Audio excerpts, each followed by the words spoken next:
নমস্কার আমার প্রিয় বন্ধুরা, গৌরী রান্নাঘরে সবাইকে স্বাগত। আজ আমি শিমের খুবই সুস্বাদু একটা রেসিপি দেখাবো। এটা ভাত রুটি দুটোর সঙ্গে কিন্তু ভীষণ ভালো খেতে হয়। ভালো লাগলে লাইক শেয়ার করবেন, কমেন্ট করে যে আমার চ্যানেলটি সাবস্ক্রাইব পাশে থাকুন। ভালো থাকুন, রেসিপি দেখে নিন। আজকে রেসিপির জন্য এখানে আমি শিম নিয়েছি, ভালো করে ধুয়ে পরিষ্কার করে নিয়েছি, কেটে নিচ্ছি।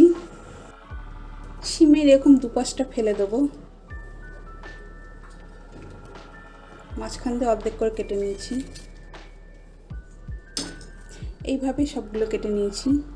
কড়াই গরম হয়ে গেছে, সর্ষের তেল দিচ্ছি।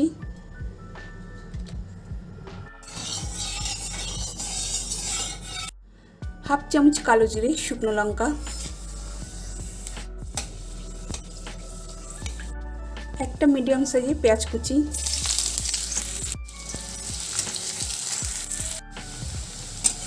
পেঁয়াজ হালকা করে ভেজে নিয়েছি। একটা আলুকে এরকম চ্যাপটা চ্যাপটা করে কেটে নিয়েছি।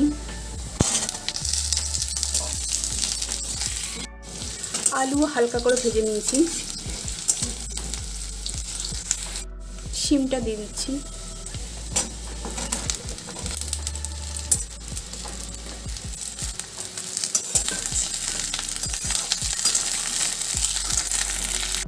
হাই ফ্লেমে 2 মিনিট ভেজে নেব।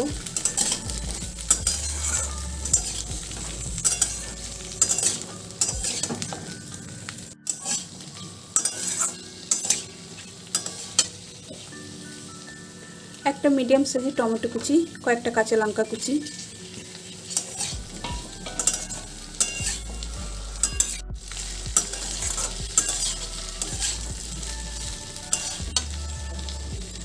পরিমাণ মতো লবণ, 1 চামচ হলুদের গুঁড়ো, 1 চামচ লঙ্কার গুঁড়ো, 1 চামচ জিরে গুঁড়ো।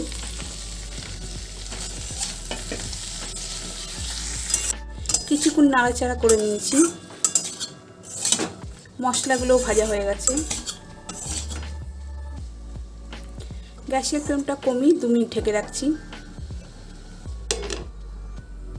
2 মিনিট বাদে ফিরে আসলাম।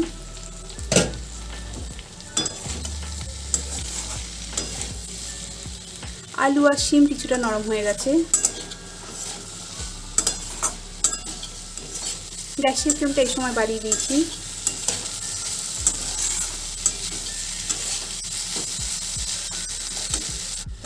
সামান্য জল দিচ্ছি। তরকারিটা মাখা মাখা হবে বলে অল্পই জল দিলাম।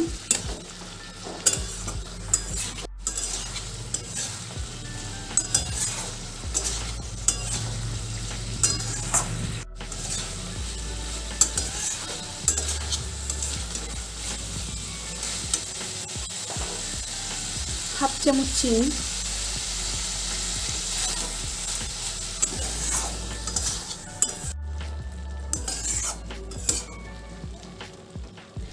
ঘরে যদি ধনেপাতা থাকে সামান্য ধনেপাতা কুচিও দিতে পারেন। গ্যাসের ফ্লেমটা কমিয়ে আরও 2 মিনিট ঢেকে রাখছি। 2 মিনিট বাদে ফিরে আসলাম।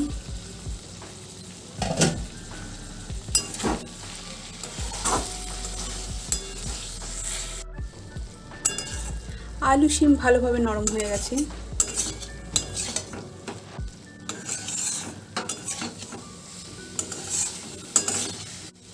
এটা আমার রেডি হয়ে গেছে। গ্যাসের ফ্লেমটা অফ করে দিলাম।